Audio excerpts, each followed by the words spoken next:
Page number 264 حوالہ جات number 1 سلیم راز دعا اہم تحریکنا دشمی صدی یہ منظر نامہ کلی مکالمہ مشمولہ مان نامہ لیکوال پشاور جیل ریشو 3 شمارہ ریشو 8 اگست 1995 سواد ریشو 8 فارغ بخاری صوبہ سرحد میں ترقی پسند تحریک پشتو ترقی پسند ادبی تحریک اور صوبہ سرحد کالم حروف راز سلیم راز روزنامہ مشرق پشاور 4 مئی 2003 نمبر 3 ایزن نمبر 4 اجمل خٹک کے ساتھ ایک ملاقات بحوالہ اجمل خٹک شخصیت و فن مؤلف پروفیسر افضل رضا اکوڑہ خٹک مرکزی خوشحال ادبی و ثقافتی جرگہ سواد 11 نمبر 5 ایوب صابر جدید پشتو ادب سرائے نورنگ بنو پشتو ادبی مرکز سین نون سواد 52 تا 54 6 حشیم خلیل مؤلف ہفتنامہ لیکوال جلد اول سرائے نورنگ پشتو ادبی مرکز تبسم جنوری 1993 سواد 93 نمبر 7 اقبال نسیم خٹک ڈاکٹر دردانے پشاور تاج کتب خانہ تبسم 1990 سواد 16 نمبر 8 ایزن سواد 156 تا 161 نمبر 9 حمیش خلیل مؤلف ابتنا لیکوال سواد 192 نمبر 10 راج ولی شاہ خٹک ڈاکٹر بحوالہ پشتو شاعری مرتبہ پردل خٹک مقدمہ پریشان خٹک اسلام آباد اکادمی ادبیات پاکستان طبع اول مارچ 1987 سواد 91 11 محمد شفیع صادر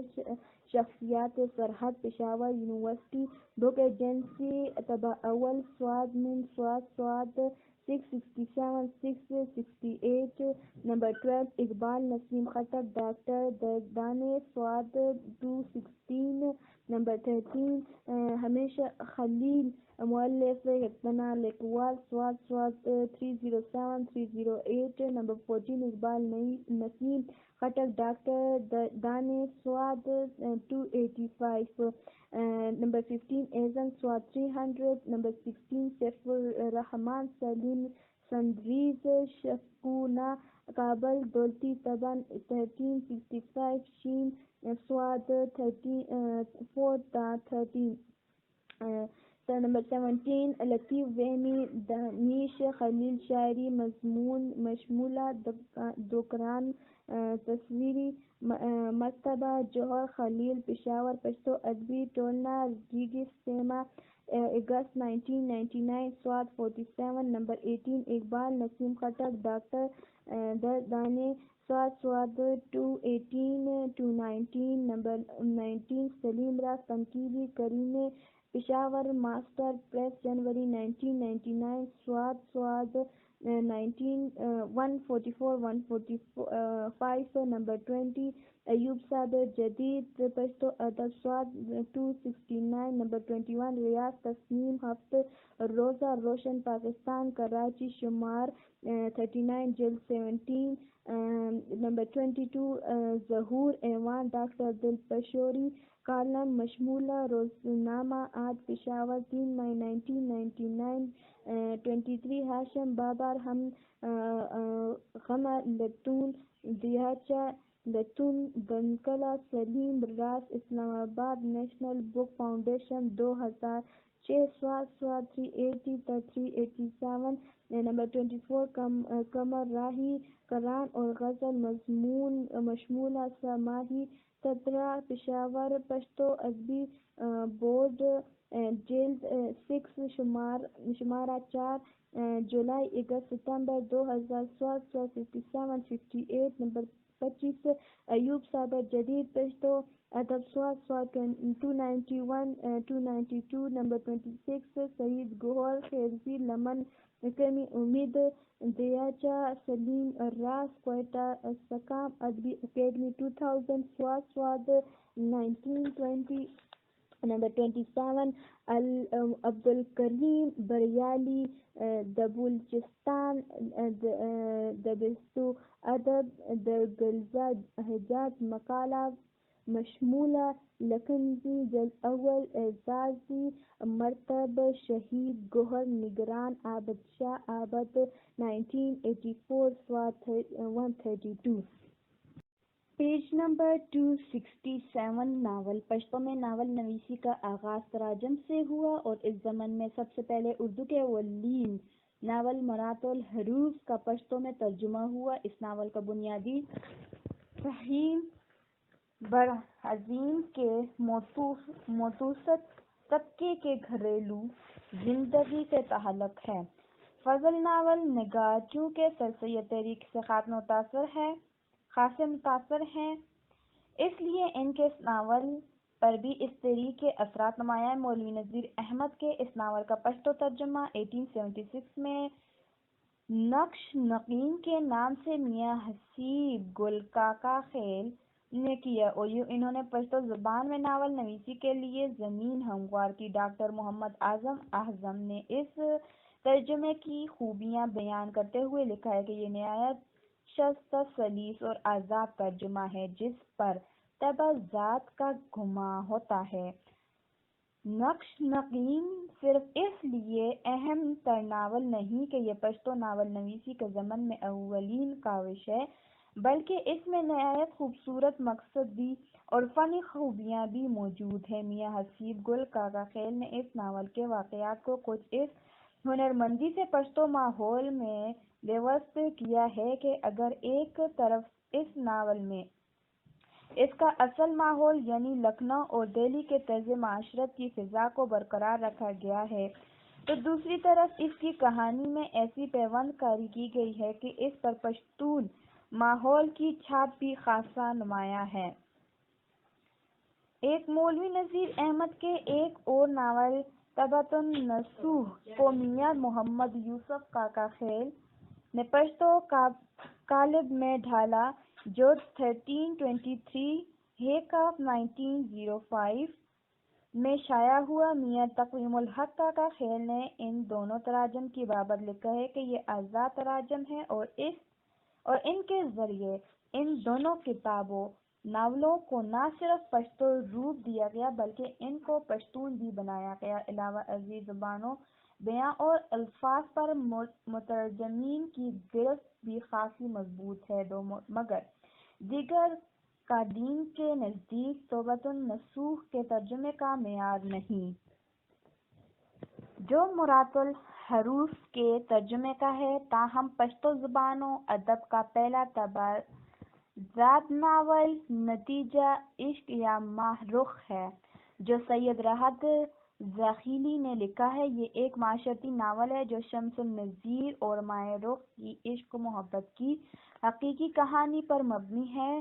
ناقدین کے نزدیک یہ فنی اعتبار سے ناول کے لوازم پورا نہیں کرتا، البتہ پشتو کا اولین طبع ذات ناول ہونے کی وجہ سے اس کی اہمیت اپنی جگہ مسلم ہے۔ سید راحت ذاخیلی کے افسانوی مجموعہ داراحت افسانے راحت کے افسانے کے مدون اور مقدمہ نگار پروفیسر افضل رضا نے اس ناول کی بابت لکھا ہے کہ سید راحت ذاخیلی پشتو ناول نگاری کے صف اول میں شامل ہیں۔ انہوں نے 20ویں صدی کے اوائل میں پشتو کا پہلا طبع زاد ناول نتیجہ عشق لکھا ہے، جس کا سنِ اشاعت 1910 اور 1920 کے درمیان بتایا گیا۔ اس ناول نے اتنی عوامی مقبولیت حاصل کی کہ اس کی شہرت کابل کے امیر حبیب اللہ تک پہنچی،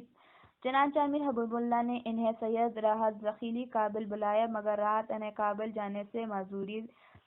ظاہر کی تھی۔ ڈاکٹر خالد خان خٹک نے اس ضمن میں لکھا ہے کہ یہ اولویت راحت ذاخیلی کو نصیب ہوئی ہے کہ انہوں نے پشتو کا اولین ناول ماہ رخ کے نام سے 1912 میں لکھا اور شائع کرایا۔ یہ سنِ اشاعت میں اس نے اس سرکاری فہرست میں دیکھا ہے جس میں اس وقت کے ایک مروجہ انگریزی قانون کے تحت تمام مطبوعہ کتب کا انداز کیا جاتا ہے۔ ماہ رخ میں شمس النظیر اور ماہ رخ کی عشق کا فرضی قصہ بیان کیا گیا ہے جس میں پہلی دفعہ دیہاتی معاشرت اور زندگی کی عکاسی کی گئی ہے۔ اس ناول کی زبان حد سے زیادہ ادبی ہے جس کی وجہ سے اس کی نثر نے خاصی پیچیدہ شکل اختیار کی ہے، البتہ اس کے مکالمے نہایت رواں دواں اور فطری ہیں اور متن میں گاہیں بگاہیں پشتو ٹپے اور اردو پشتو اشعار نظر آتے ہیں۔ کتاب ناول کے مختلف ابواب بنائے گئے ہیں، البتہ اس کا قصہ نامکمل ہے۔ مصنف کا ارادہ تھا کہ وہ اسے دوسری جلد مکمل کرے گا، مگر ازاں انہوں نے اپنا ناول خرافات میں شمار کیا اور اسے ادھورا چھوڑا۔ تاہم اس تصنیف کی ایک اہمیت یہ بھی ہے کہ اس سے رنگین رومانوی اور ادبی نثر کا باقاعدہ آغاز ہوتا ہے۔ چالیس کی سنہ اشاعت کے حوالے سے بآسانی یہ نتیجہ اخذ کیا جا سکتا ہے کہ یہ ناول 20ویں صدی کے دوسرے عشرے میں اشاعت پذیر ہوا ہے، تاہم ڈاکٹر خالد خان خٹک کا بیان کردہ سن زیادہ قوی معلوم ہوتا ہے۔ اس کے بعد 1939 میں ایک ناول بے تربیت بیٹا کے نام سے لکھا گیا ہے، جس کے ناول نگار افغانستان کے سابق صدر نور محمد طرح کے کئی ہیں۔ یہ ناول کتابی صورت میں نہیں البتہ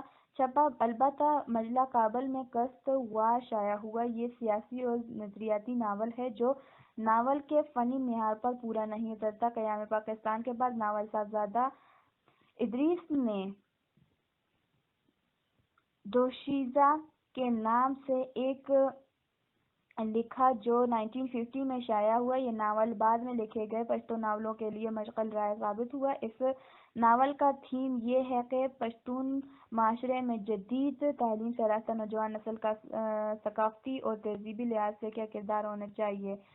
اور اس کے ساتھ ساتھ غیر تعلیم یافتہ طبقے کے رویے کو بھی بیان کیا گیا ہے۔ اس ناول کا پلاٹ نہایت مضبوط، مربوط، منظم اور چست ہے، جس میں اول تا آخر سسپنس تجسس کو برقرار رکھا گیا ہے۔ اس ناول میں ریاض اور نیلوفر کے کرداروں کو مرکزی حیثیت حاصل ہے۔ ان کے جاندار کرداروں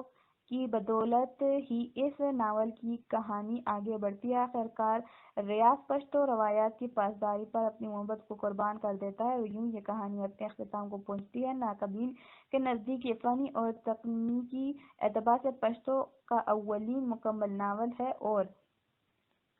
اس میں ریاض اور نیلوفر کے کرداروں کے حوالے سے کردار نگاری کی بابت جو اہم تر نمونے پائے جاتے ہیں وہ فضل ناول نگار کے ناول کے فن سے واقفیت کا منہ بولتا ثبوت ہے، مگر میرے رائے میں اس کی کردار نگاری میں مبالغہ آرائی سے کام لیا گیا ہے۔ بعض فنی اور تکنیکی خامیاں بھی اس میں موجود ہیں۔ اس ناول میں ناول نگار ایک تصوریے کو لے کر کہانی ترتیب دیتا ہے، مگر پھر بھی حیت کے لحاظ سے یہ ایک اچھی کاوش ہے۔ ڈاکٹر محمد اعظم نے ریاض کے کردار پر روشنی ڈالتے ہوئے لکھا ہے: دوشیزہ کے ہیرو ریاض کا کردار اقبال کے مرد من اور انسان کامل کی مجسم تصویر معلوم ہوتا ہے۔ صاحبزادہ ادریس کے تصور کا میر نے بہادر کا مرد مومن وہی پشتو جوان ہے جو اپنی مذہبی اقتدار کا، ملی روایت کا اعلیٰ نمونہ، اپنی شخصیت کی انفرادی خصوصیات کی بدولت اس انداز سے پیش کرتا ہے کہ وہ ان کی ذات کے علاوہ پورے معاشرے کے لیے خیر و فلاح کا ثبوت بنتا ہے۔ 5 اس ناول کا اردو ترجمہ دوشیزہ کے نام سے حیران خٹک نے کیا، جسے 1994 میں اکادمی ادبیات پاکستان نے شائع کیا۔ دوشیزہ کے بعد غلام غوث خیبری کا ناول داؤلنبی آگ کے شعلے منصہ شہود پر جلوہ گر ہوا، جو پشتو ٹولنا کابل کے اہتمام سے 1335 / 1956 میں طبع ہوا۔ ناقدین نے اسے نیم تاریخی ناول کہا ہے۔ اس کا پلاٹ اس اولین افغان انگریز لڑائی کے واقعات پر مبنی ہے جو 1941-42 میں رونما ہوئے تھے۔ 1957 میں امیر حمزہ شنواری کا نام نئی موجیں اتحاد پریس لاہور میں چھپا جو ان کے بقول 1944 میں لکھا گیا۔ یہ ناول انہوں نے سمین جان خان کی ایما اور تحریک پر لکھا تھا۔ اس کا انتصاب بھی انہی کے نام کیا گیا۔ حمزہ شنواری نے اپنی خود نوشت سوانح عمری میں لکھا ہے کہ اور پھر 1954 میں میرا ناول نئی موجیں شائع ہو گیا جو 1944 میں لکھا گیا تھا اور اس کا مرکزی تصور خان سمین جان خان مرحوم نے دیا تھا جو مسلم لیگ حکومت صوبہ سرحد کے وزیر تعلیم تھے، بہت بڑے فلسفی اور کامیاب وکیل تھے، چنانچہ یہ ناول انہی کے نام سے منسوب کیا گیا اور پشتو کورس میں بھی شامل ہوا، مگر بعد میں ایوب گورنمنٹ نے اسے ضبط قرار دیا۔ 6 حمزہ شنواری نے اس کا سنِ اشاعت 1954 بتایا ہے، جبکہ اس کے مطبوعہ ایڈیشن پر 1957 کا سال درج ہے۔ موضوع کے اعتبار سے یہ ایک سیاسی اور نظریاتی ناول ہے، کیونکہ اس کا مرکزی خیال حصول آزادی سے پہلے ان مسائل سے متعلق ہے جن سے آنے والے وقت میں پشتونوں کا سیاسی مستقبل وابستہ تھا۔ ساتھ اس کے مرکزی خیال کی بابت پروفیسر داؤد یوں رقم طراز ہے۔ ناول کا مرکزی خیال پشتون اتحاد ہے۔ اسی خیال کے بین السطور دیگر قومی، سیاسی، ادبی، معاشرتی، مذہبی اور فلسفیانہ نظریات کو بھی موضوع بحث ٹھہرایا گیا ہے، نیز مقامی سیاست پر بھی بحث کی گئی ہے۔ یہ بات بھی زیر بحث لائی گئی ہے کہ متحد سیاسی پارٹیوں کا وجود مکمل قوم کے لیے خوشحالی یا یزو و حالی پیش خیمہ ہے۔ آج بعض ناقدین نے فنی اعتبار سے اس کے کمزور پہلو کو ہدف تنقید بھی بنایا ہے۔ اس ضمن میں پروفیسر تقویم الحق کاخیل نے لکھا ہے کہ اس میں بعض اوقات کرداروں کی باتیں مکالمے اتنی طویل ہو جاتی ہیں جس سے ناول کا لطف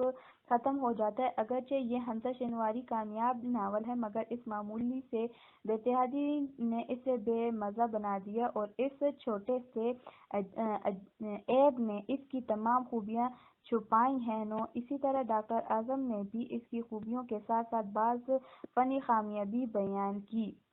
ہیں۔ انہوں نے اس ضمن میں لکھا ہے کہ مقصودیت اور افادیت کے اعتبار سے نئی موجیں ہماری ادبیات کی تاریخ میں بلند پایہ مقام رکھتا ہے، مگر مقصودیت اور گنج مقاصد کے ہلچل میں اس کا پلاٹ جگہ جگہ زخمی ہوا ہے۔ لاتعداد کرداروں کی موجودگی نے مصنف کو یہ موقع فراہم نہیں کیا کہ وہ تمام کرداروں کے ساتھ پورا انصاف کر سکے۔ تاہم بعض دوسرے ناقدین کے نزدیک اس کا پلاٹ مضبوط ہے، لیکن دوسرے لوازم قدرے غیر متوازن ہیں۔ تاہم اس کے باوجود پشتو کے ابتدائی ناولوں میں اس کی جداگانہ حیثیت اور منفرد مقام سے انکار ممکن نہیں۔ جنوری 1993 میں اس ناول کا دوسرا ایڈیشن پشتو ادبی مرکز سرائے نورنگ بنو کے اہتمام سے اشاعت پذیر ہوا۔ 1957 میں اشرف درانی کا ناول زرکسترگے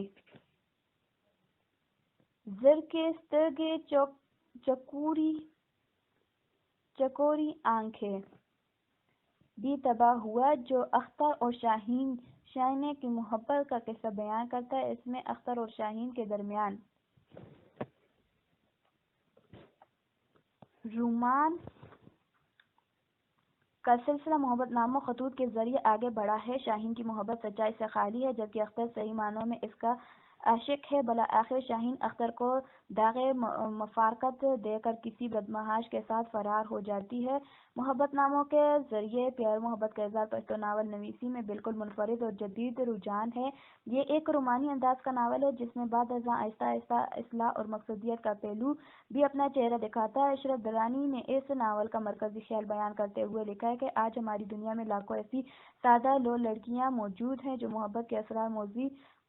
منہ سے بے نیاز اپنی عصمتوں کے جنازے اپنے کندھوں پر اٹھائے کھڑی ہیں، اور اسی طرح ہمارے لاکھوں سادہ لوگ نوجوان محبت کے پراکندہ اثرات کی وجہ سے گلی کوچوں کی خاک چھانتے ہیں۔ اگر انہیں محبت کی اصلیت بروقت معلوم ہو جاتی کہ یہ وہ محبت نہیں جو ان کے دماغ میں پوشیدہ ہے، جس کے ساتھ روحانی خوشی اور طمانینت وابستہ ہے، بلکہ یہ اس نوع کی محبت ہے جس کے وجود پر شیطان بھی لعنت بیٹھا ہے، تو یقیناً اس نوجوان طبقے کا مستقبل ان خطرات سے محفوظ رہتا۔ لیون عبارات کے حسن اور اسلوب کی دلکشی کے حوالے سے اشراف درانی کا یہ ناول ایک عمدہ تر کاوش ہے، جس میں خوبصورت محاوروں، ضرب المثال، اشعار اور ٹپوں کے ذریعے زبان و بیان کی خوبیاں پیدا کرنے کی کوشش کی گئی ہے۔ اس ناول کا اردو ترجمہ بنت الحوث کے نام سے چھپا ہے۔ 1962 میں سلطان محمود عرف ماٹو خان کا نام ٹوٹا ہوا آئینہ چودھری شیشہ منظر عام پر آیا، جبکہ ان کے دو اور ناول انتظار اور ہیرے اور راکھ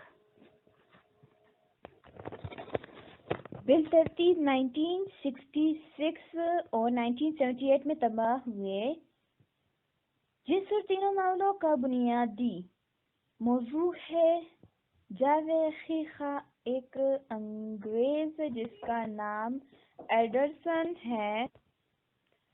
ایڈرسن کی بیوی میچ کی ایک پشتون شاہ زمان کے ساتھ ناجائز تعلقات کا قصہ بیان کرتا ہے، اور انتظار میں جنسی موضوع کے علاوہ براعظم کا سماجی، تہذیبی اور سیاسی منظرنامہ بھی مکتا ہے، جبکہ ہیرے اور ہیرے میں جنسی موضوع کے ساتھ انسان اور کائنات کے حوالے سے مختلف فلسفانہ نکات بیان کیے گئے ہیں، اور ان تینوں ناول میں جنسی مناظر جن انداز سے پیش کیے گئے ہیں وہ اپنے مؤثر انداز بیان کے اعتبار سے انتہائی دلکش اور جذبات انگیخته ہیں۔ چونکہ پشتون روایات میں اس قسم کے اظہارات کے لیے کوئی گنجائش موجود نہیں، اس لیے ناول زیادہ لائق توجہ نہیں ٹھہرے، اور نہ پشتو کے دوسرے ناول نگاروں نے اس تربیت کو آگے بڑھایا۔ ناول نگاری کی بابت حنیف خلیل کی یہ رائے بالکل درست ہے کہ جنسی ناول نگاری کا آغاز بھی ماٹو خان نے کیا، اور اس کا اختتام بھی انہی پر ہوتا ہے۔ 12 سید رسول رسا کا پہلا ناول مفرور 1963 میں چھپ کے منظر عام پر آیا، جس کے بعد ان کی چار ناول مامون نشی، شمی، خود کشی اور ممخنا زیور طبع سے آراستہ ہوئے۔ خود کشی اور ممخنا بالترتیب 1972 اور 1985 میں طبع ہوئے۔ مامون اور شمی پر سنہ اشاعت درج نہیں، البتہ افضل رضا نے ان کی طباعت کے سال بالترتیب 1963 اور 1975 لکھے ہیں۔ 13 پشتو ناول نگاری کے حوالے سے جو نام زیادہ تر ابھر کر سامنے آئے ہیں وہ میاں سید رسول رسا کا ہے۔ ان کے اولین ناول مفرور میں مفروروں کی زندگی کا خاکہ پیش کیا گیا ہے۔ شمی میں بازار حسن کی ایک حسن و جمیل اور نیک سیرت رقاصہ کے کردار کو موضوع بنایا گیا۔ اس ناول میں شمی کا کردار مرزا محمد حاوی رسوا کے مؤلف ناول امراؤ جان ادا کے کردار سے متشابہ ہے۔ مامون ایک رومانوی ناول ہے جس کے مرکزی کردار مامنوئی اور گل رحمان ہیں۔ اس ناول میں ایران کی شہنشاہیت کے دور کے طرز معاشرت اور طرز زندگی کی بھرپور عکاسی کی گئی۔ اس طرح خود کشی بھی رومانوی اور عشقیہ ناول ہے جو سرفراز اور میرو کی عشق و رومان کی داستان بیان کرتا ہے۔ ڈاکٹر اعظم کے بقول اس ناول میں واقعات کی شدت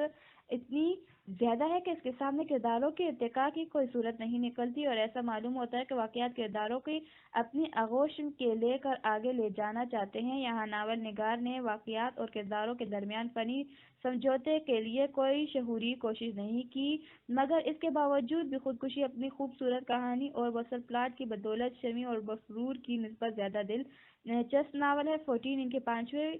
اور آخری مطبوعہ ناول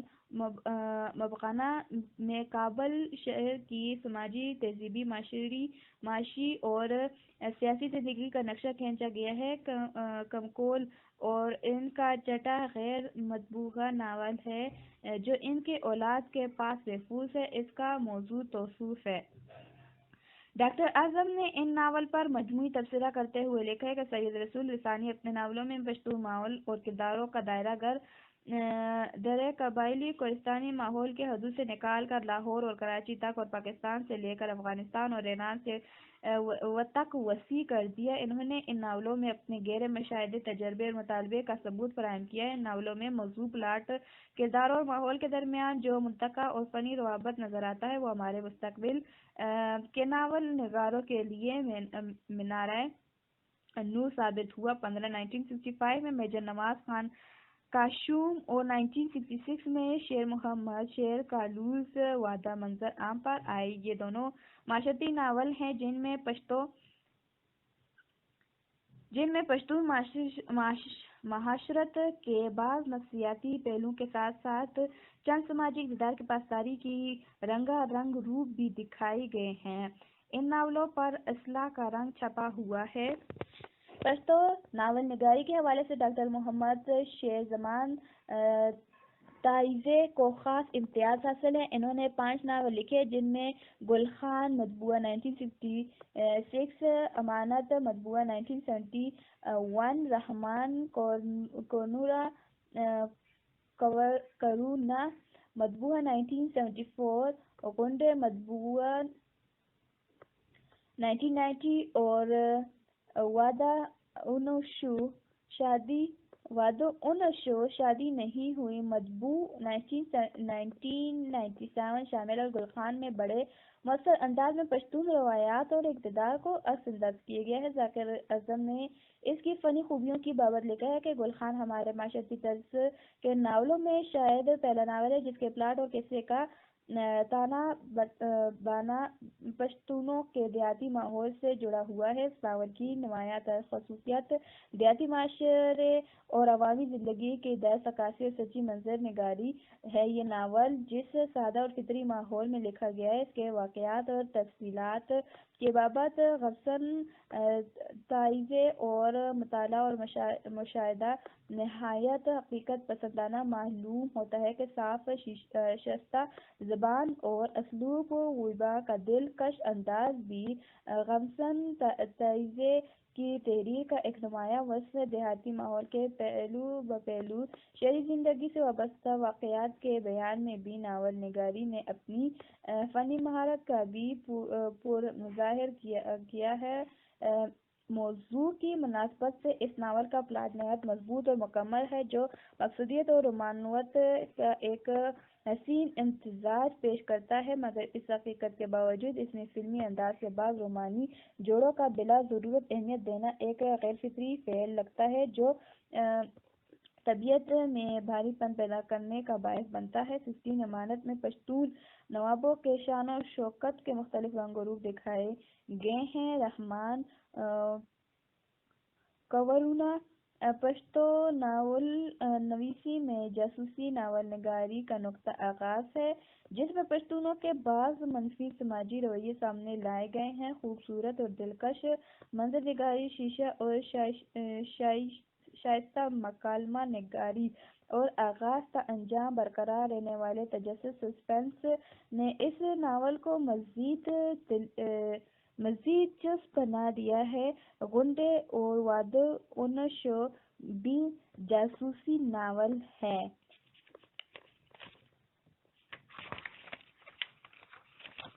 غنڈے منشیات کے موضوع پر لکھا گیا ہے ایک بہترین ناول ہے جس کا بنیادی مقصد معاشرے میں منشیات کے کاروبار کی روک تھام ہے۔ جس طرح ناول نگار نے گل خان میں ناول کے فنی لوازم کا بھرپور خیال رکھا ہے اسی طرح اس ناول میں بھی فنی و تکنیکی اعتبار سے کسی خامی کو دور نہیں آنے دیا۔ واضح نشر جادو اور ٹونے کے موضوع پر مبنی ہے جو نہایت شائستہ زبان میں لکھا گیا ہے۔ یہ اپنے بنیادی موضوع کے علاوہ بعض ممالک اور علاقوں کی سماجی، ثقافتی، تاریخی، سیاسی، جغرافیائی اور تہذیبی حالات کا نقشہ بھی پیش کرتا ہے۔ اگر مجموعی طور پر دیکھا جائے تو شیرزمان تائیزی نے پشتو ناول نویسی کے میدان میں موضوعاتی تنوع کے ساتھ ساتھ تکنیکی تجربے میں بھی کیے ہیں۔ پہلی دفعہ جنسی موضوعات پر قلم اٹھایا اور اس کے ساتھ ساتھ مختلف علاقوں اور بالخصوص قبائلی طرز زندگی کے مختلف پہلو بھی بیان کیے ہیں۔ علاوہ ازیں پشتون سوسائٹی میں خواتین کے زیادتی اور غریبوں کی مظلومیت میں بھی ان ناولوں کے خاص موضوعات ہیں۔ 1971 تا 1980 کے اشرے میں کل 11 ناول منصہ شہود پر جلوہ گر ہوئے، جن میں غلام حبیب افغانی پری مطبوعہ 1971، ساغر آفریدی کا نوے کول نئی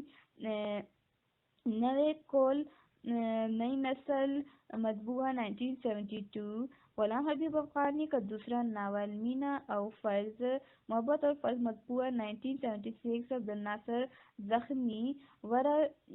بی بی 1977، کبرا جان مظہری کا چاند مطبوعہ 1977، دلسوز خٹک کا گل خوبانہ مطبوعہ 1978، نور محمد ترکی کے 3 ناول خرائے تنہا مطبوعہ 1978، دبنگ مسافری، بنگ کی مسافری مطبوعہ 1978 اور سنسکار مطبوعہ 1979، میاں مکمل شاہ کا افندی، مینا زندہ محبت مطبوعہ 1980 اور محبت ابراہیم عطائی کا ایشیا کے دل میں طوفان مطبوعہ 1980 شامل ہے۔ مروت علاقے کے معاشرے، سماجی اور معاشرتی سیاسی حالات کی عکاسی کی گئی ہے اور ضمنی طور پر قومی اور بین الاقوامی سیاست پر بھی اس میں مباحث موجود ہیں۔ نویں کول اصلاحی ناول ہے جس میں جدید دور کے اعلیٰ تعلیم یافتہ طبقے کے رویے، طرز زندگی اور عادات و اطوار کو موضوع بنایا گیا ہے۔ مراد شنواری جو اس ناول کے دباچہ نگار ہیں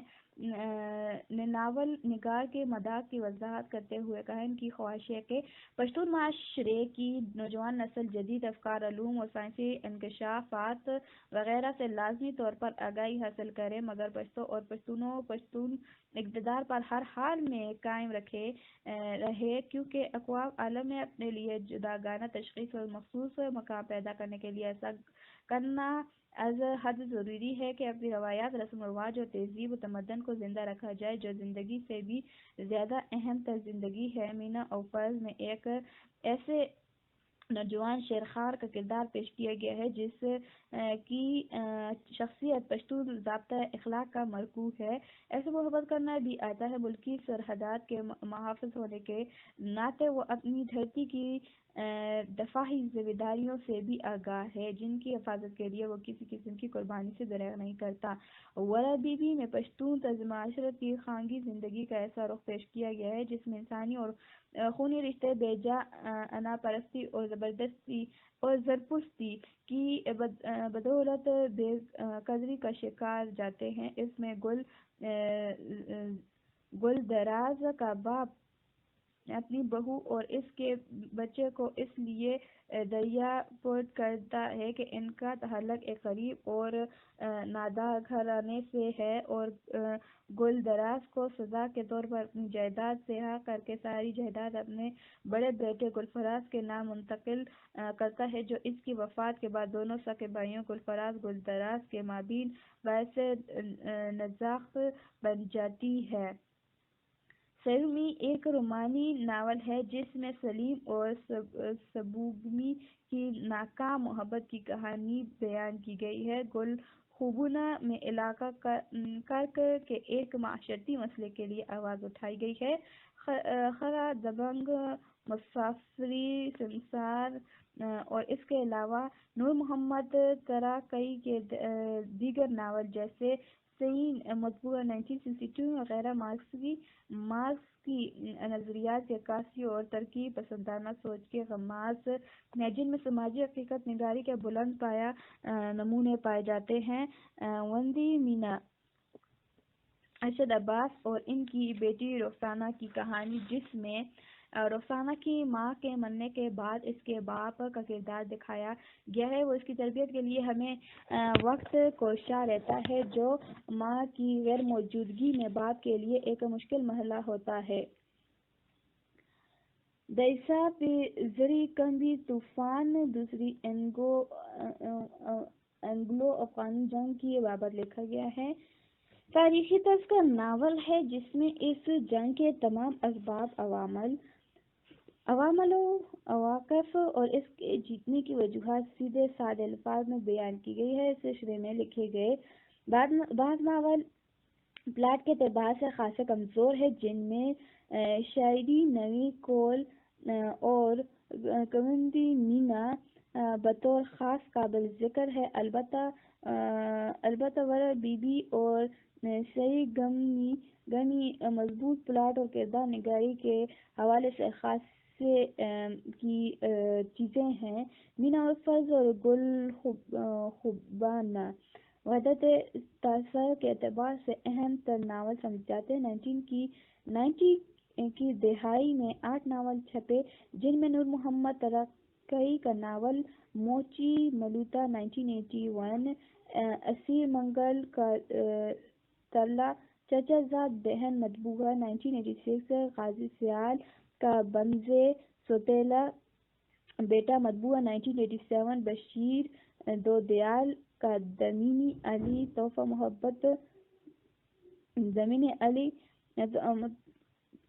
محبت مطبوعہ 1987، خیر الحکیم حکیم زئی کا دستینس دریا کے کنارے پیاسے، دستین غاڑی تگی دریا کے کنارے پیاسے، پرویز شیخ کا تودا بکرا مطبوعہ 1988، رحیم شاہ حکیم کا راکنیا راج کماری مطبوعہ 1989، اور مصطفیٰ جہاد کا تخت غمِ نگین تخت مطبوعہ 1990 شامل ہے۔ ترلا میں پشتون سماج کے وہ منفی رویے دکھائے گئے ہیں جن کی وجہ سے دو چاہنے والے نفرتوں کی بھینٹ چڑھ جاتے ہیں۔ بنزے میں ہمارے سماج کا ایسا رخ دکھایا گیا ہے جس میں صنف نازک مردوں کی جنسی خواہشات اس کا نشانہ بنتی ہیں، مگر اس کے ساتھ ساتھ ان مردوں کا کردار بھی دکھایا گیا ہے جو اسے بازار حسن سے نکل کر باوقار زندگی گزارنے کے قابل بنا دیتے ہیں۔ دمینی علی تحفہ محبت اور تودا بکرا بالترتیب طبقاتی اور اصلاحی ناول ہیں۔ مؤخر اللفظ کا زبان و بیان، مکالمہ نگاری اور تجسس کے حوالے سے عمدہ ترین ناول تصور کیا جاتا ہے۔ پشتو میں تاریخی ناول نگاری کی اہم تر کڑی سمجھی جاتی ہے جو محمود غزنوی کے سوات پر حملے کی تاریخی عقائد بیان کرتا ہے۔ تخت غمی کا موضوع بھی وہی ہے جو محمد ابراہیم عطائی کے ناول دسیائے ز کے طوفان ایشیا کے دل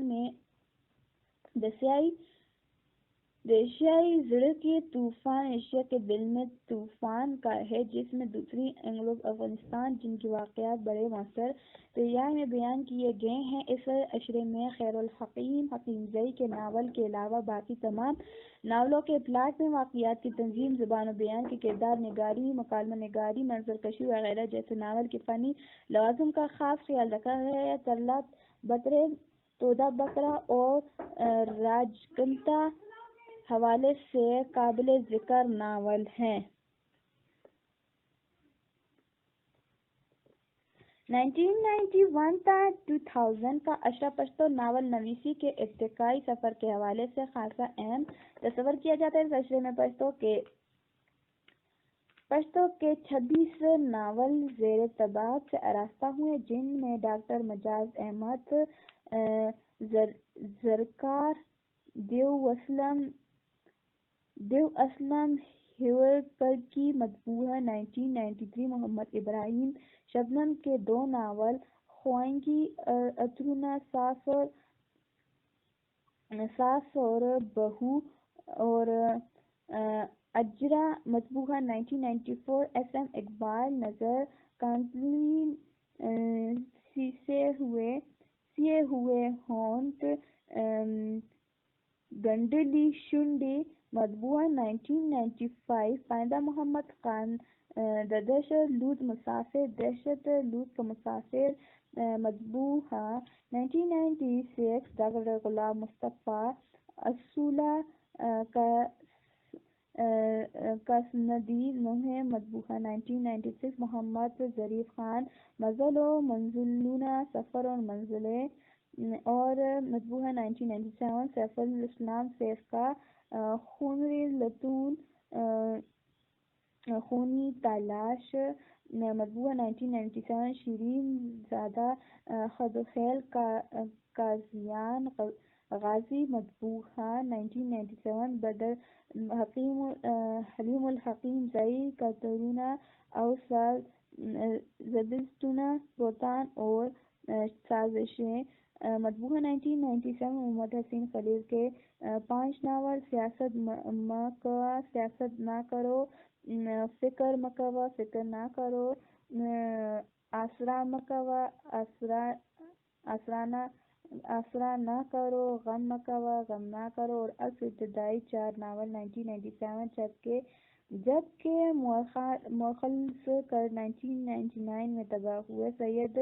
الدین پشتون کے 2 ناول شن سترگی نیلی آنکھوں والی 1998 اور قتیالی مطبوعہ 1999 عبداللہ مہک کازمدہ مطبوعہ 1998 سلمیٰ شاہین کا زباشو کرناشو اگر روشنی ہوئی مطبوعہ 1988 عبدالرؤوف فتیل خربیانی کا دو یار سلمان لائق غرور اوستانونا پہاڑ اور انتقام مطبوعہ 1998 محمد اسحاق ننگیال کا سیری سایہ مطبوعہ 1998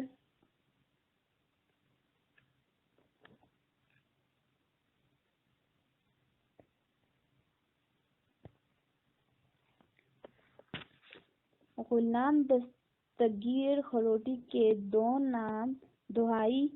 دارا مران مطبوعہ 1999 اور زے خرسکریم مجھے بے دیا گیا ہے مطبوعہ 2000 طاہر آفریدی پتھروں میں رگے پگٹو کی رگنا مطبوعہ 2000 رفت پروین کا تتا دیوا ٹمٹاتا ہوا دیا مطبوعہ 2000 وغیرہ شامل ہیں یوں اسلم ہیو کئی کی کہانی کا مرکز کردار زیک ہے جو جرمنی میں ایک رہائش بلاک کے ایک فلیٹ میں اپنی بیوی زرمینا کے ساتھ رہائش پذیر ہے اس بلاک کی 11ویں منزل پر ایک جرمن خاتون کارولینا کی رہائش ہے جو زیک پر عاشق ہے زریک یہ بات اپنی سیدھی سادی بیوی سے چھپاتا ہے بالآخر زیک اپنی کرتوتوں کی وجہ سے اپنی بیوی سے بھی ہاتھ دھو بیٹھتا ہے اور کارولینا بھی اسے ہاتھ نہیں آتی اس طرح اس ناول کے پلاٹ میں شامل تمام واقعات کا تعلق سرزمین جرمنی سے ہے خواہی انگور میں ایک غلط اور جاہلانہ معاشرتی رسم کو موضوع بنایا گیا ہے اس میں ایک ساس اپنی بہو گلون سے اس لیے نفرت کرتی ہے کہ ان کے ہاں بیٹی نے جنم لیا اور بالآخر یہ نفرت اسے گھر سے نکلنے پر منتج ہوتی ہے اجتماع میں خانہ بدوشوں کی زندگی کی عمدہ عکاسی کی گئی ہے۔ گنڈلے شنڈے پشتونوں کی دیہاتی معیشت اور تہذیبی زندگیوں کے حوالے سے لکھا گیا ہے،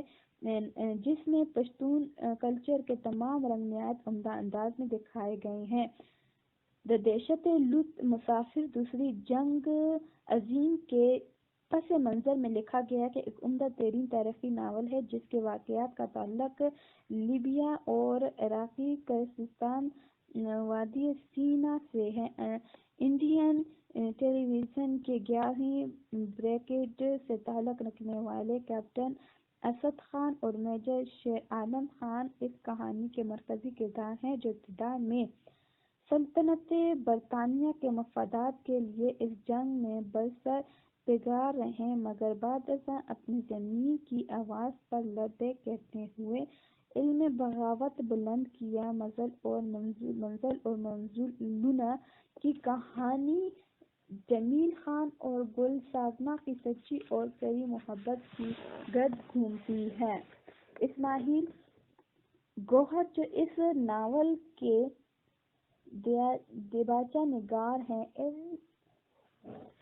اس کی فنی خوبیوں کی بابت لکھا ہے کہ اس ناول میں کہیں بھی غیر ضروری طوالت، پیچیدگی اور غیر واضح صورت حال نظر نہیں آتی۔ تمام حالات اور واقعات سادہ اور زندگی سے بھرپور ہیں۔ منظر اور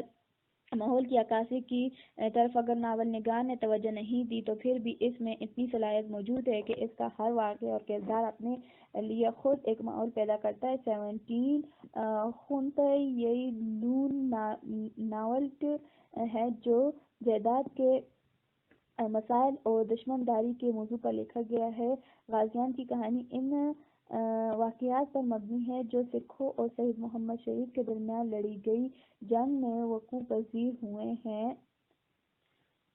ترونہ اوساط ایک نظریاتی ناول ہے جس میں سادہ لو عوام کے ساتھ استحصالی طبقہ کے ظلم و جبر کے مختلف رنگ و روپ دکھائے گئے ہیں۔ حسن خلیل کے 5 ناولوں میں بحیثیت مجموعی برصغیر کی سیاسی اور سماجی صورتحال، پشتون معاشرت کے سماجی رویوں، پشتون قوم کے کردار، مختلف سرکاری محکموں اور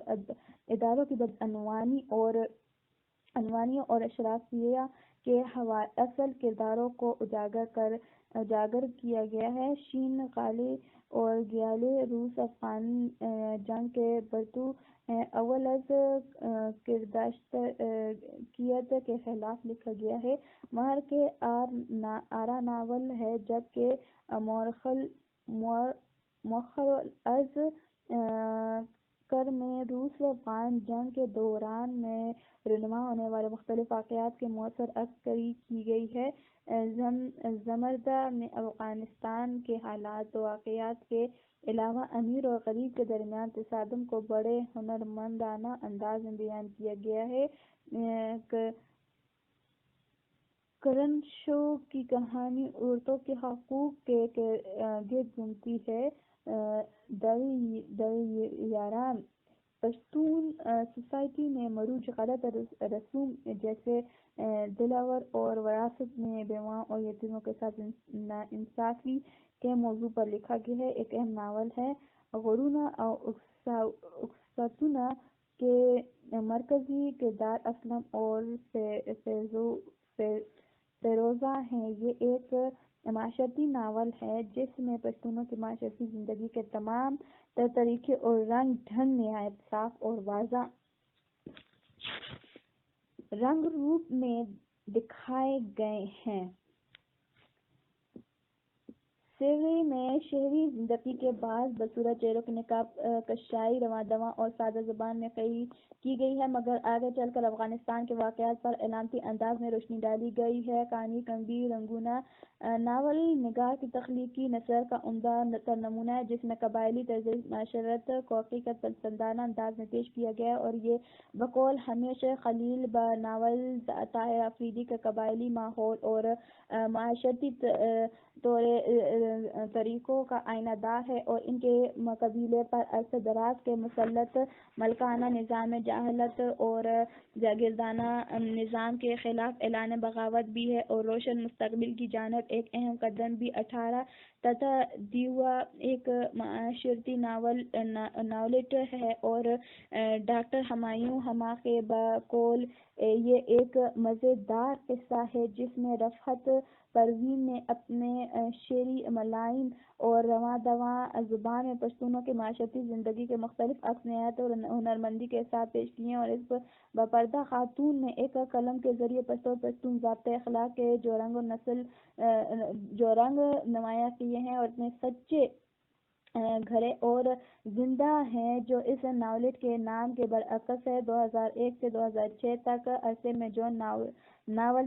تر ہوئے ان میں صابر حجازی کا دا آزادی، ننکیالی آزاد کے جیالے مطبوعہ 2002، سیدالدین پشتون کا دا حجاز کاروان حجاز مطبوعہ 2002، محمد اعجاز یار کسخنہ ٹہنی مطبوعہ 2003، صفا حلیم کا زیبیابک دوسروں کی محبت سے فائدہ اٹھانا مطبوعہ 2003، محمد قاسم عارف کا سمندری باغیان زہری باغی مطبوعہ 2003، ڈاکٹر فتح محمد خان خانجی کا داخو مینہ دا یہ تو محبت داخو مینہ نہ دا 2004، ڈاکٹر شیر زمان طاہر کا ہند و سفر مطبوعہ 2000، پائندہ محمد خان کا اللہ و بکوان مطبوعہ 2005، رحیم شاہ رحیم کا سکندر اعظم مطبوعہ 2005، محمد ابراہیم شبنم کا کلیلی مطبوعہ 2005، قاضی سیار کا منکری مطبوعہ 2005، ناظر صادق کا وچہ لمبا مطبوعہ 2005، رحیم اللہ بشارت کا درشنوں کتو قاضی مترجمہ ناول مطبوعہ 2005، امیر اللہ امیر کا 17ویں قصہ کوئی مترجمہ ناول مطبوعہ 2005، اور افضل شو کا ہیرونی مخمونہ مطبوعہ 2006 شامل ہے۔ پشتو میں طبع ذات ناولوں کے علاوہ مترجمہ ناولوں کی تعداد بھی خاصی حوصلہ افزا ہے۔ لمحہ موجود تک پشتو زبان میں اردو، انگریزی، روسی، بنگالی، فارسی، عربی وغیرہ کے متعدد شاہکار ناولوں کے تراجم ہو چکے ہیں۔ ان مترجمہ ناولوں کے قوائف اختصار کے ساتھ ذیل میں کیے جاتے ہیں۔ اس میں اردو سے مترجمہ ناول، انگریزی سے مترجمہ ناول، روسی سے مترجمہ ناول، عربی زبان سے مترجمہ ناول، فارسی سے مترجمہ ناول اس میں شامل ہے۔ اس کے علاوہ پشتو میں بنگالی زبان سے بھی 3 ناولوں کے ترجمے ہوئے، جن میں رابندر ناتھ ٹیگور کے 2 اور سید مجتبیٰ علی کا 1 ناول شامل ہے۔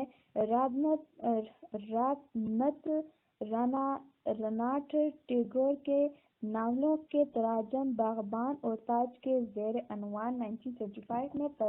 طابع ہوئے، جن کے مترجمین بالترتیب محمد یوسف ایازی اور محمد علم بخش کی ہیں، جبکہ سید مجتبیٰ علی کے ناول کا ترجمہ ڈاکٹر زیون نے شبنم کے ناول سے کیا جو 2002 میں چھپا۔ اس طرح فرانسیسی زبان کے 2 ناولوں کے پشتو تراجم بھی سامنے آئے، جن میں عبدالحی حبیبی کا مترجمہ وکٹر ہوگو کا لیس مسریبل، اس ناول کا پشتو ترجمہ بیوز لین کے نام سے طلوع افغان میں قسط وار چھپا ہے، اور شارل رویر ڈوما کے ایک ناول کا ترجمہ جو برہان الدین کشکی نے کیا ہے شامل ہے۔ یہ 1939 میں کابل میں ہئی ہدایت یلچینی کے نام سے طابع ہوا۔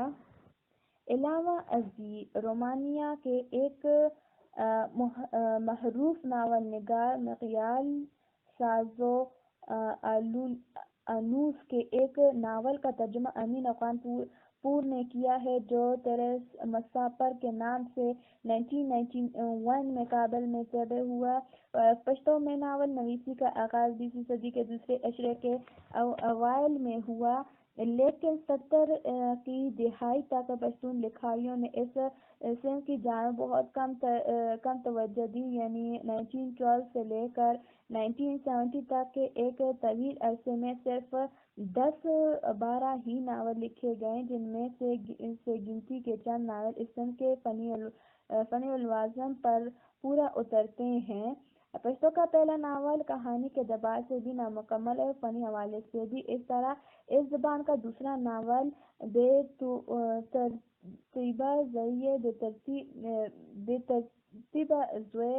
ترتیب بیٹے اگرچہ کہانی اور تھیم کے حوالے سے مکمل ہے مگر فنی اعتبار سے نہایت کمزور ہے۔ البتہ تیرا ناول القاء جو 1950 میں لکھا گیا ہے، ناول کے فنی لوازم تقریباً پورا کرتے ہیں، اس لیے ناقدین نے اسے فنی اور تنقیدی اعتبار سے پشتو کا پہلا مکمل ناول قرار دیا ہے۔ 20ویں صدی کے آخری 3 عشرے پشتو ناول نویسی کے حوالے سے انتہائی اہم سمجھے جاتے ہیں کہ اس دوران پشتو لکھاریوں نے 20 ناول لکھے، جن میں معاشرتی، تاریخی، نیم تاریخی، رومانوی اور طبقیاتی ناول بھی ہیں اور جنسی، نفسیاتی اور نظریاتی بھی۔ سبزاد ناولوں کے علاوہ اس دور میں دوسری زبانوں کے ناولوں کے تراجم بھی ہوئے، جن میں اردو کے علاوہ عربی، فارسی، چینی، روسی، انگریزی، بنگالی وغیرہ شامل ہیں، مگر المیہ یہ ہے کہ ان 20 ناولوں میں معیاری ادبی ناول بہت کم تعداد میں سامنے آئے۔ اس کی ایک وجہ یہ ہو سکتی ہے کہ پشتو میں بہت کم ناول نگار ایسے ہیں جو ناول کے فنی لوازم سے واقفیت رکھتے ہیں۔ یا یوں کہنا چاہیے کہ وہ ان فنی لوازم کی طرف زیادہ دھیان نہیں دیتے۔ سید رسول رسا، شیر زمان، تازی نور، محمد ترکا کئی، محمد حسن خلیل، پینٹر، محمد خان رحیم، شاہ رحیم، سید الدین شپون وغیرہ نے پشتو ناول نویسی کی جانب باقاعدہ توجہ دی ہے۔ اس ضمن میں خصوصی نام کمایا ہے۔ رسا کے ناولوں میں بیرونی دنیا کے مختلف ممالک کے تہذیبی اور ثقافتی ناول کی جھلک خاصی نمایاں ہے۔ شیر زمان طرز قبائلی طرز زندگی سے دلچسپی رکھتے ہیں۔ نور محمد ترکی نے ناول ترقی پسندی سوچ کے غماز ہیں۔ پائندہ محمد خان اور رحیم، شاہ رحیم کے ناولوں نے تاریخی حقائق اور واقعات کو اپنے اندر سمویا ہے، جو کہ سید الدین شپون کے نام افغانستان کے نوحے ہیں۔ مختصراً یہ کہا جا سکتا ہے کہ پشتو ناول نویسی کا یہ ارتقائی سفر، جو کم و بیش ایک صدی پر محیط ہے، اگر زیادہ روشن نہیں تو مایوس کن بھی نہیں۔ سرکاری سرپرستی اور وسائل کے عدم دستیابی کی اس پریشان کن اور مایوس کن صورتحال میں پشتون ادب اپنے ذاتی وسائل سے اتنا کچھ کر سکتے ہیں کہ جتنا اس نے کیے۔ شہزادہ منظر کے بقول ناول کی روایات ایک زور میں قائم نہیں ہوتی، مغرب میں ناول کی روایت 200 سال پرانی ہے۔ ہمیں یاد رکھنا چاہیے کوانٹٹی سے ہی کوالٹی نکلتی ہے۔ اگر آپ ناول لکھیں گے ہی نہیں تو اچھا ناول کہاں سے آئے گا؟ بڑے ناول کا خیال چھوڑ دیجیے، بہت سارے چھوٹے چھوٹے ناولوں میں سے اچانک بڑا ناول نکل کر سامنے آ جاتا ہے۔ بڑا ناول شعوری طور پر نہیں لکھا جاتا۔ 19 حوالہ جات: نمبر 1، محمد اعظم ڈاکٹر ابتو ادب کبھی کردار نگاری، پشتو، پشاور اکیڈمی، پشاور یونیورسٹی، طبع اول 1993، سوات 306303۔ نمبر 2، رخ لیو نے بی بی نورا مقدمہ، سید تقویم الحق کا کھیل، پشاور یونیورسٹی بک ایجنسی، طبع دوم، مئی 1963، سوات 2728۔ نمبر 3، افضل رضا پروفیسر، دراحت افسانے، پشاور پشتو اکیڈمی، پشاور یونیورسٹی 1977 میں۔ نمبر 4، خالد خان ڈاکٹر ڈان 1901 نتر 1947 هيري دشو نصر ارتقاء مكالمة مشمولة ماهنامة هندو پشاور پشتو اکیڈمی پشاور یونیورسٹی جلدن 28 شمارہ 12 دسمبر 1996 سواد 19 نمبر 5 محمد اعظم ڈاکٹر ادب کبھی کردار نگاری سواد 317 نمبر 6 امیر حمزہ شنواری دخیبر زوی مخطوطہ اردو خود نوش سواں عمری اکسی نقل مملوکہ ڈاکٹر عبدالعزیز ساحل سواد 135 نمبر 7 محمد اعظم پشتو ادب و ناول مضمون مشمول نامہ پشتو پشاور اکیڈمی پشاور یونیورسٹی جلد 19 شمارہ 1-3 کلیز نمبر فروری مارچ اپریل 1987 سواد 30 نمبر 8 دا اورخان حمزہ شنواری ایک مطالعہ پشاور جدون پریس طبع اول 1996 سواد 190 روغ لونے بی بی نورہ مقدمہ سید محمد تقویم الحق کا خیل سواد 36 نمبر 10 محمد اعظم ڈاکٹر پشتو ادب کمی کردار نگاری سواد 337 نمبر 11 اشرف درانی زر کے دستر کے پشاور یونیورسٹی بک ایجنسی 1957 سواد شین نمبر 12 حنیف خلیل اردو ناول تحقیقی اور تنقیدی جائزہ پشاور بگرام پشتو ادبی جرگہ جنوری 2000 سواد 83 نمبر 13 افضل رضا پروفیسر شعلہ میر نواز مولفین پشتو کتبیات پشتو اکیڈمی پشاور یونیورسٹی 2006 سواد 207 نمبر 14 محمد اعظم ڈاکٹر پشتو ادب کمی کردار نگاری سواد 365 نمبر 15 اعظم سواد 307 نمبر 16 اعظم سواد 381 نمبر 17 محمد ظریف خان منزل اور منزلونہ دباچہ محمد اسماعیل گوہر ہزارہ حفظنا اکیڈمی جنوری 1997 سواد 9 نمبر 18 طاہر افریدی کانو کمبی رکونا فلیف حمیش خلیل کراچی جرس ادبی جرگہ جنوری 2000 نمبر 19 شہزاد منظر پاکستان میں اردو ناول کے 5 سال مضمون مشمولہ پاکستان میں اردو ادب کے 7 سال مرتب ڈاکٹر نوازش علی راولپنڈی ادارہ عبارت بعد دوم 2002 سواد 330